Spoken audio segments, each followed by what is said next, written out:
The city of York in northern England is certainly a tourist magnet. This is also related to railway history. Let's start our pressed penny hike to find out why.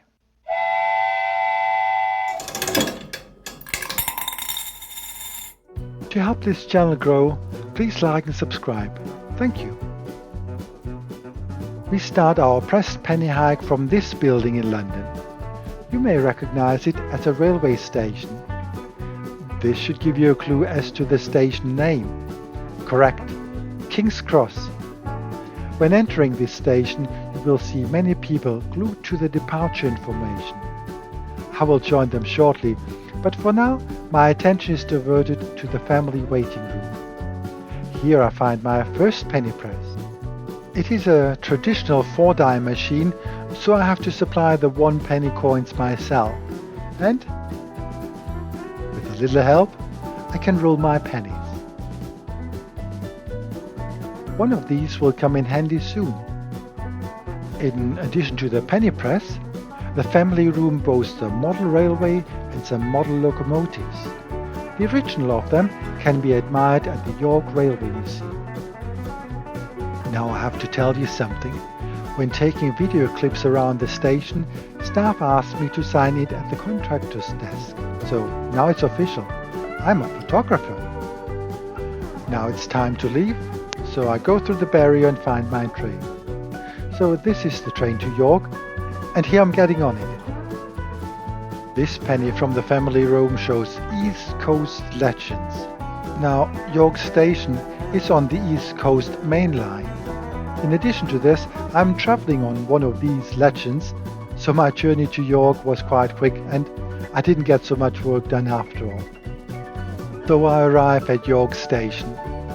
Actually, the station itself is worth a look around. When it was built in the 1870s, it was the biggest railway station in the world.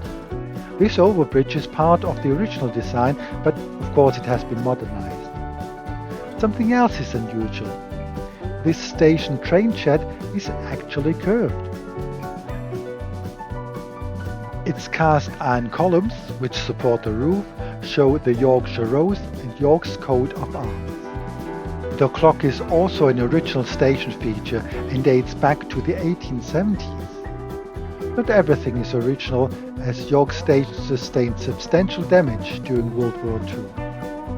The reason why York Station is on the main line is connected with this building to the right. Nowadays it is the Grand, a 5-star hotel which opened in May 2010 and is housed in an Edwardian building dating back to 1906. Originally though, it was the headquarters of the North Eastern Railway, a company with quite some national influence. Next stop, the Railway Museum. When I visited the museum it was free, but certainly worthy of a donation. This is the Great Hall with a collection of locomotives. Right at the entrance of the Great Hall is this modern penny press with 4 designs. It takes card payments only and supplies the blanks. The only thing left for me is to turn the wheel. Voila! Here's number 1, here's the full set, and here's the next generation of penny pressed enthusiasts. Apparently, I'm not the only one who finds this penny press next to the toilet interesting. And you know the score by now: pay, press, collect. We'll use most of these designs on our pressed penny hike as guides.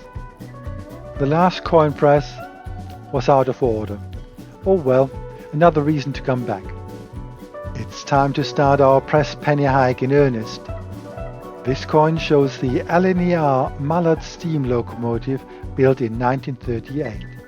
In the same year, Mallard broke the world speed record for steam locomotives at 203 km/h, and this record still stands today.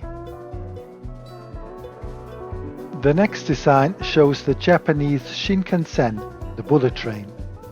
The train set displayed at the museum was built in 1976 and belongs to the first generation Shinkansen with a top speed of 209 km/h. Stephenson's rocket, shown here, was built in 1829. Its maximum speed well below 200 km/h, just under 50 kilometers per hour. Before we leave, just a word about these semaphore signals. They were remotely operated from a signal box. These levers were connected to the signals by single wires. Now it's time to say goodbye to York. And after a few stops, I'm back. This is where our pressed penny hike started. Thanks for being with me, and I hope you'll join us again soon.